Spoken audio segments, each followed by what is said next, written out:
James and the Top Hat. James was a new engine who lived at a station at the other end of the line.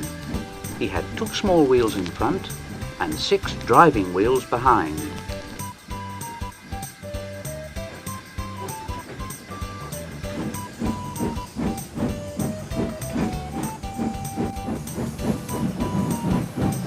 They weren't as big as Gordon's, and they weren't as small as Thomas's.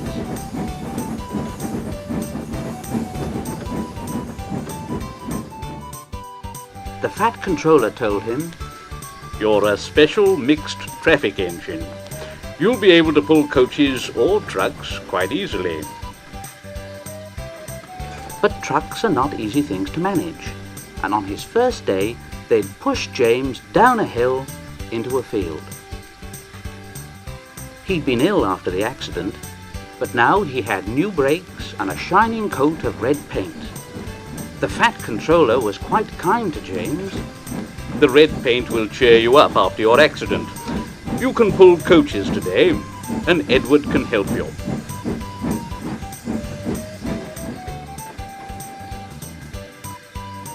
So James and Edward went together to find the coaches. Edward knew all about coaches and trucks. "Be careful with the coaches, James. They don't like being bumped. Trucks are silly and noisy. They need to be bumped and taught to behave, but coaches get cross and will pay you out." They took the coaches to the platform and were both coupled on in front. The Fat Controller, the station master, and some little boys all came to admire James's shining rods and red paint. James was so pleased. "I'm a really splendid engine. I'm so excited. I feel like going..." James let off steam. The Fat Controller, the station master, and the guard all jumped, and a shower of water fell on the Fat Controller's nice new top hat. Then the whistle blew, and James thought they'd better go. So they went. "Go on, Edward.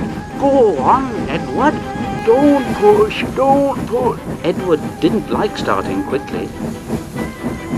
Neither did the coaches. "Don't go so fast, don't go so fast." But James didn't listen. He just wanted to run away before the Fat Controller could call him back. He didn't even want to stop at the first station, and Edward had to say, James, stop at once."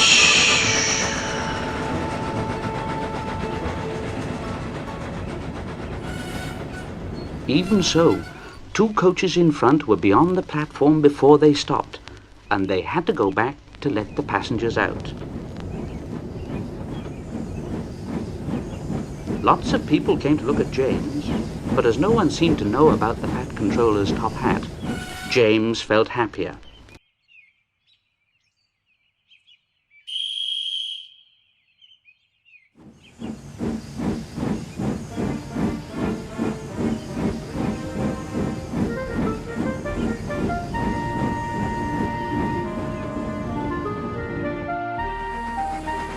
Presently, they came to the junction where Thomas was waiting with his 2 coaches. Thomas was pleased to see James. "Hello, James. Feeling better?" "Yes, thank you." "Ha!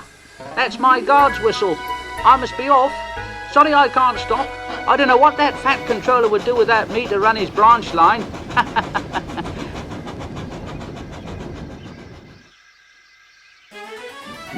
Edward and James pulled away from the junction.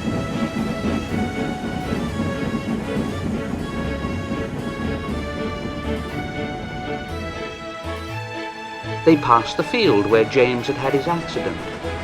The fence was mended, and the cows back again. James whistled at them, but they paid no attention.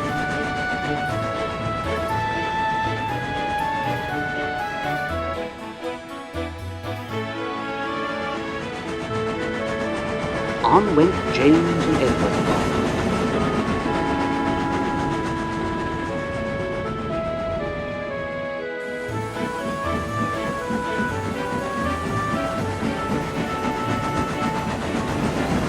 Through Edward Station Yard.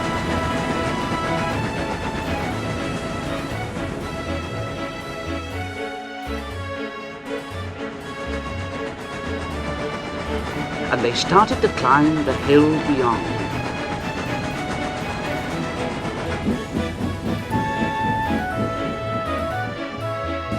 It's ever so steep, it's ever so steep. I've done it before, I've done it before. It's steep, but we'll do it. And the two engines puffed together as they pulled the train up the long hill.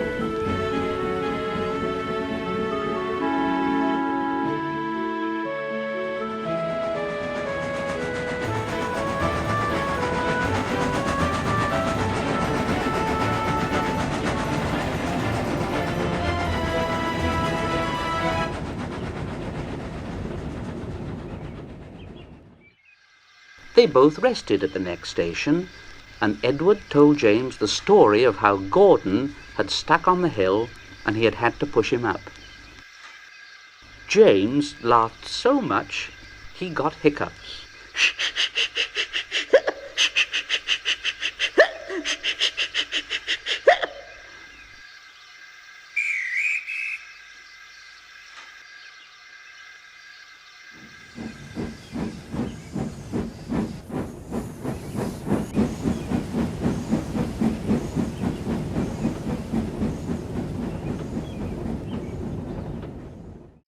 James got quieter in his shed that night. He had enjoyed his day, but he was a little afraid of what the fat controller would say about the top hat.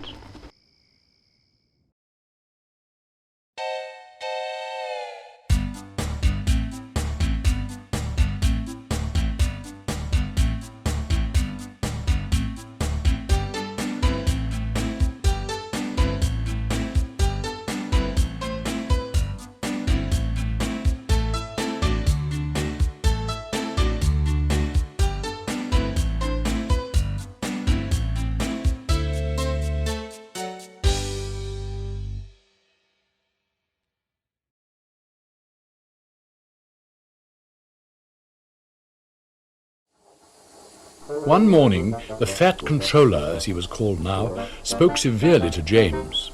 "If you can't behave, I shall take away your red coat and have you painted blue." James did not like that at all, and was very rough with the coaches as he brought them to the platform. Come along, he called rudely. All in good time, the great coaches grumbled.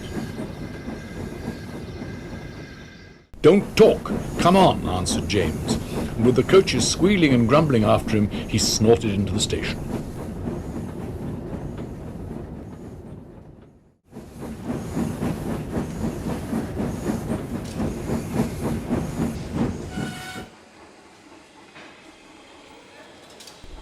James was cross that morning.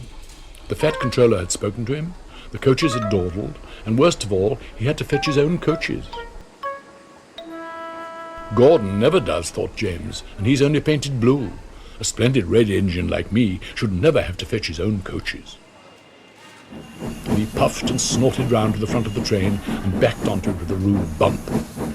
Oh, groaned the coaches, that was too bad. To make James even more cross, he then had to take the coaches to a different platform, where no one came near him as he stood there.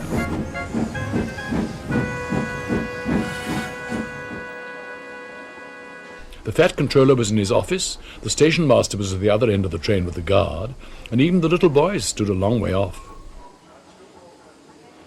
James felt lonely.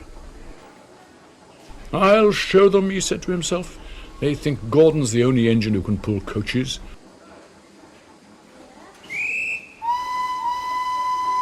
and as soon as the guard's whistle blew, he started off with a tremendous jerk. "Come on, come on, come on!" he puffed, and the coaches, squeaking and groaning in protest, clattered over the points onto the open line.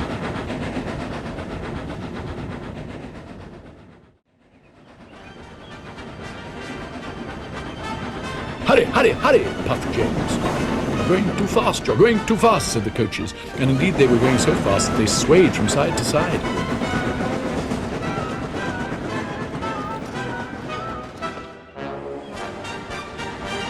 James laughed and tried to go faster, but the coaches wouldn't let him. "We're going to stop, we're going to stop, we're going to stop," they said. And James found himself going slower and slower.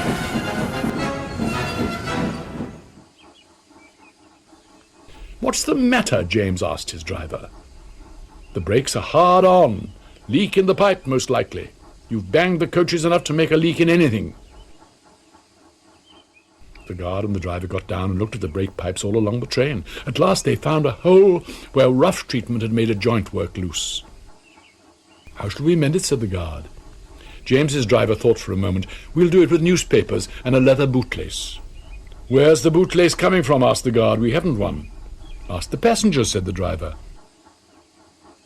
So the guard made everyone get out. "Has anybody got a leather bootlace?" he asked. They all said no, except one man in a bowler hat whose name was Jeremiah Jobling, who tried to hide his feet. "You have a leather bootlace there, I see, sir," said the guard. "Please give it to me." "I won't," said Jeremiah Jobling. "Then," said the guard sternly, "I'm afraid the train will just stop where it is." Then the passengers all told the guard, the driver and the fireman what a bad railway it was, but the guard climbed into his van, and the driver and fireman made James let off steam. So they all told Jeremiah Jobling he was a bad man instead. At last he gave them his laces. The driver tied a pad of newspapers tightly round the hole, and James was able to pull the train.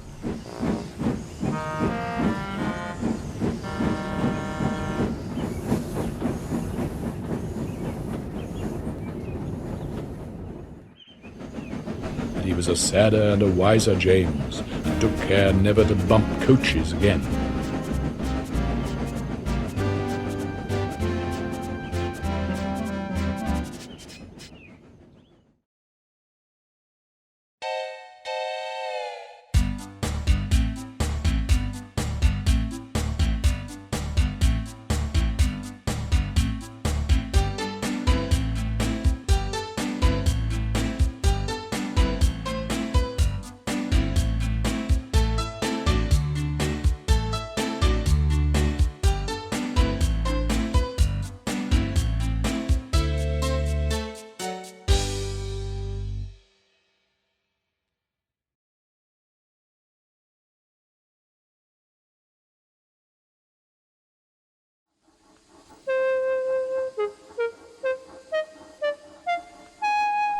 James did not see the Fat Controller for several days. They left James alone in the shed, and didn't even allow him to go out and push coaches and trucks in the yard. "Oh dear," he thought sadly, "I'll never be allowed out any more. I shall have to stay in this shed for always, and no one will ever see my red coat again. Oh dear, oh dear." James began to cry. Just then the Fat Controller came along. "I see you are sorry, James," he said. "I hope now that you will be a better engine. You've given me a lot of trouble. People are laughing at my railway, and I don't like that at all." "I'm very sorry, sir," said James. "I will try hard to behave." "That's a good engine," said the Fat Controller kindly. "I want you to pull some trucks for me. Run along and find them." So James puffed happily away.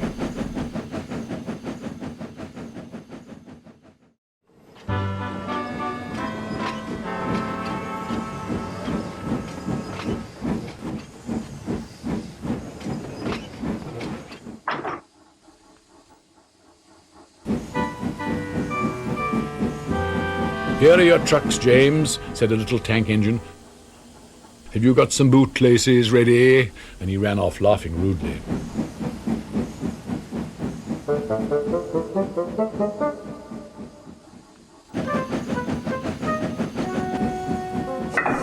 oh, said the trucks as James backed down on them. We want a proper engine, not a red monster.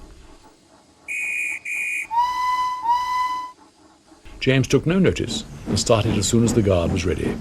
Come along, he puffed. We won't, screamed the trucks. But James didn't care, and he pulled the screeching trucks sternly out of the yard.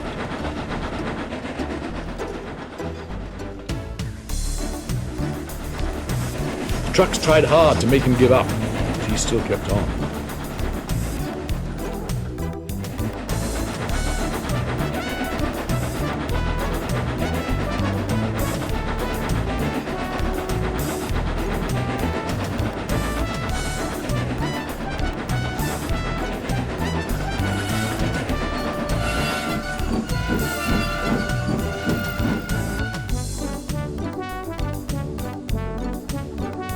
Sometimes their brakes would slip on.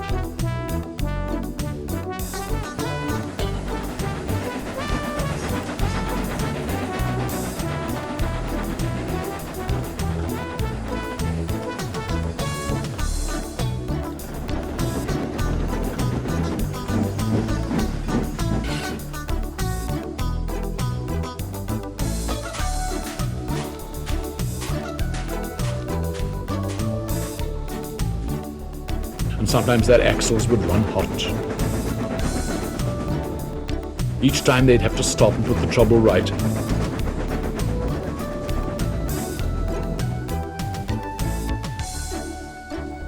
And each time James would start again, determined not to let the trucks beat him.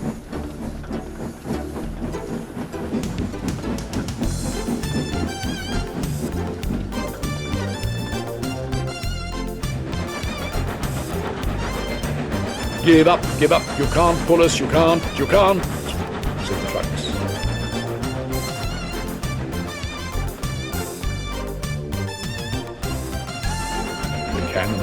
I can and I will, puffed James. And slowly but surely he pulled them along the line.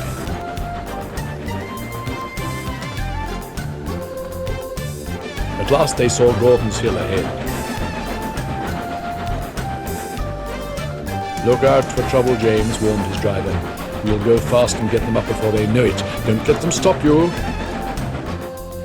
So James went faster, and they were soon halfway up the hill. I'm doing it, he panted, but it was hard work. Will the top never come, he thought. When with a sudden jerk, it all came easier. I've done it, he puffed triumphantly. Hurrah, he thought, it's easy now. But his driver shut off steam. They've done it again, he said. We've left our tail behind. The last 10 trucks were running backwards down the hill. The coupling had snapped.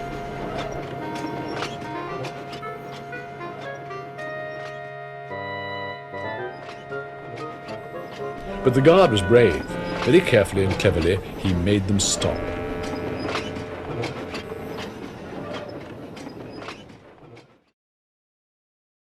That's why it was easy, said James as he backed the other trucks carefully down. What silly things trucks are. There might have been an accident.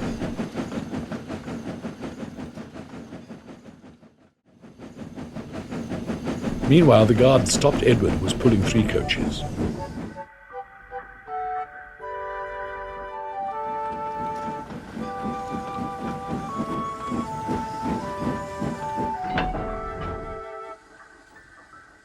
Shall I help you, James? Called Edward.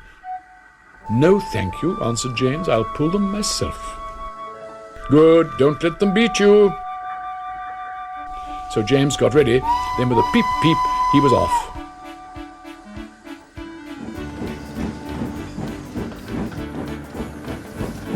I can do it, he puffed. He pulled and puffed as hard as he could. Peep, pip, peep, peep, you're doing well, whistled Edward, as James slowly struggled up the hill with clouds of smoke and steam pouring from his funnel.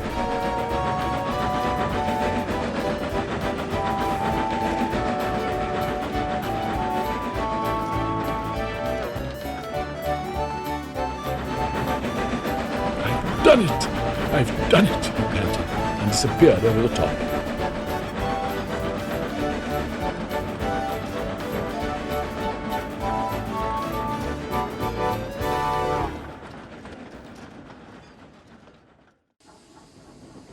They reached their station safely. James was resting in the yard when Edward puffed by with a cheerful peep, peep. Then, walking towards him across the rails, James saw the Fat Controller. "Oh dear, what will he say?" he asked himself sadly. But the Fat Controller was smiling. "I was in Edward's train and saw everything," he said. "You've made the most troublesome trucks on the line behave. And for that, you deserve to keep your red coat."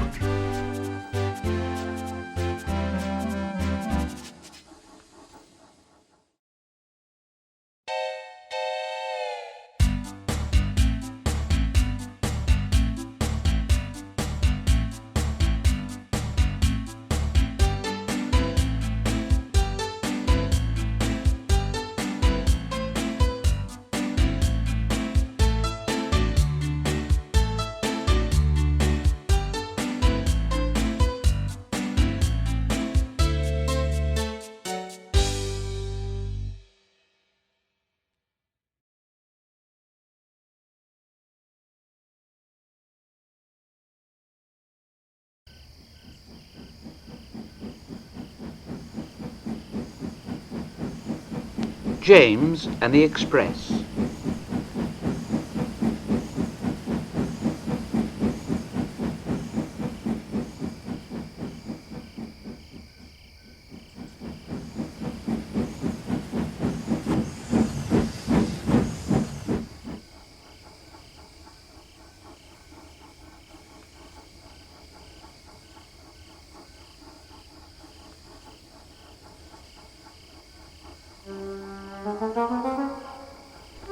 Sometimes Gordon and Henry slept in James's shed, and sometimes they talked of nothing but bootlaces.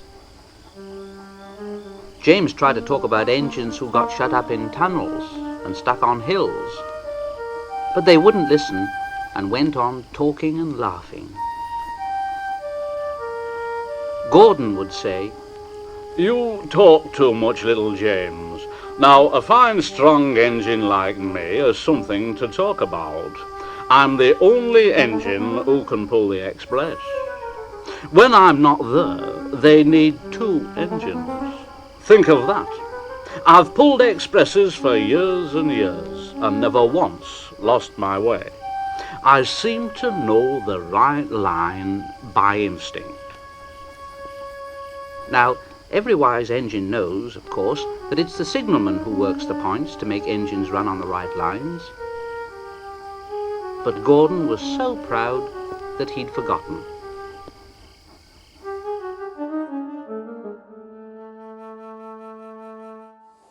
One morning he said, "Wake up, James.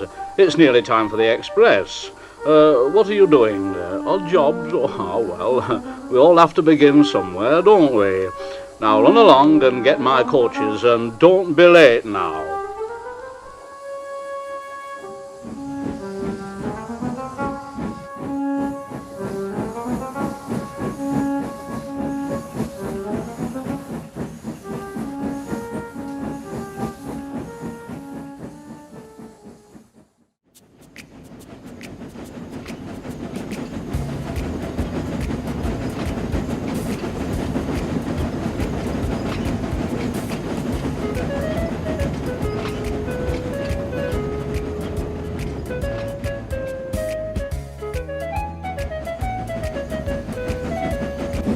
James brought Gordon's coaches to the station.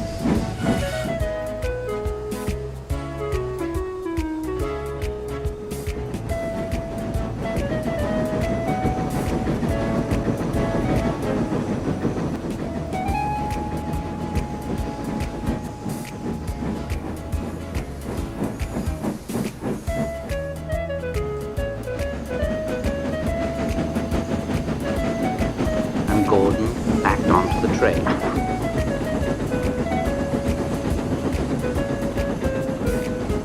The Fat Controller was on the train with other important people. The guard blew his whistle.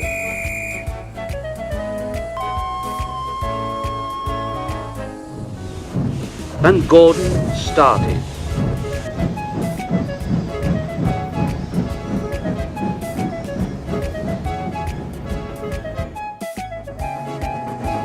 Goodbye, little James. See you tomorrow. James watched the train disappear around the curve.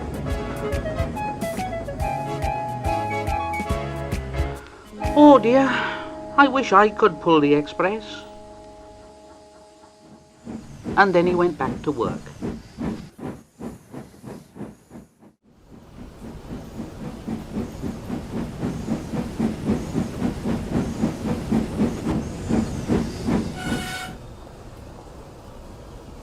He brought some more coaches to the platform and was just being uncoupled when he heard a mournful, quiet... And there was Gordon trying to sidle into the station without being noticed. Hello, Gordon. Is it tomorrow already then? Gordon didn't answer. He just let off steam feebly.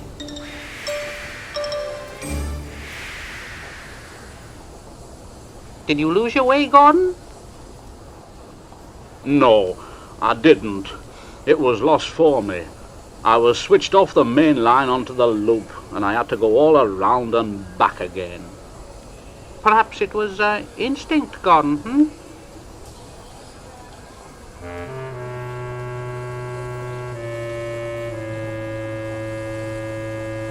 Meanwhile, all the passengers hurried to the booking office. Look here, we want our money back. Yes, want our money back. Yes, money back. Money we back. want our money back. Everyone was making such a noise that the fat controller climbed onto a trolley and blew the guard's whistle. Now, wait a moment, please. Wait a moment. Now, I promise you a new train if you'll all just keep quiet. Now, Gordon here can't do it, but perhaps James will pull it for us. James? Oh, yes, sir. I'll try.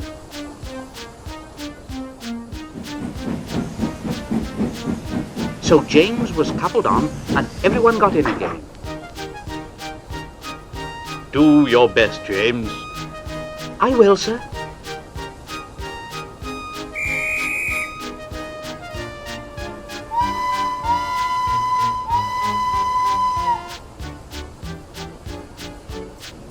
And off went James.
Stations and bridges flashed by. The passengers leaned out of the windows and cheered. And soon they reached the terminus.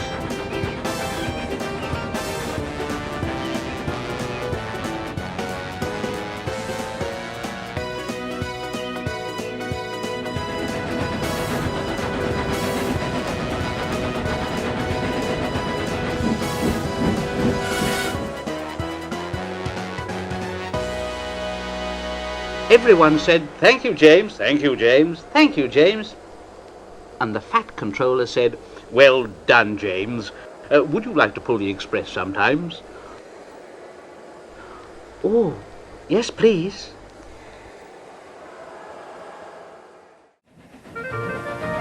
Next day, when James came by, Gordon was pushing trucks in the yard.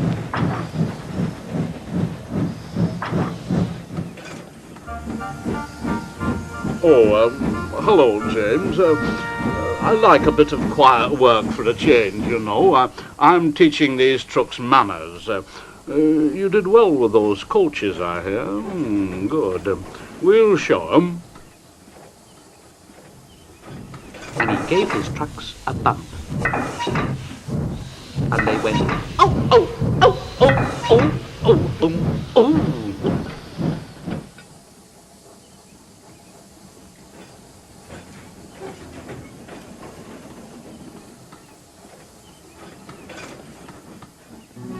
James and Gordon are now good friends.